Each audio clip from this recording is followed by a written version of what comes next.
So a top tip for you today, we're looking at this leather couch here. As you can see, it looks perfectly fine. Just wants a bit of a little clean.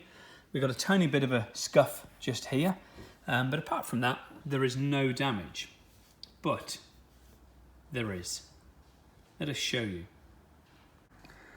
As you can see, we're now looking at the same areas, and you can see that the leather has got a lot of damage on it.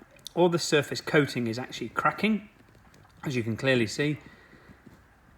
And this is where you need to do due diligence and checks before you dive in and do deep cleaning. So that is our top tip today. This is a little tiny phone microscope that you can buy from us from our website.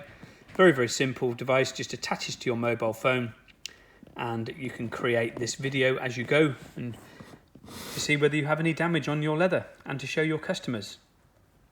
Very good top tip to check it out, because if you were just to dive in there and start cleaning, you could tear up the surface, and because it wasn't like that when you began, the customer could blame you and say that was your fault. So always do your checks and be professional.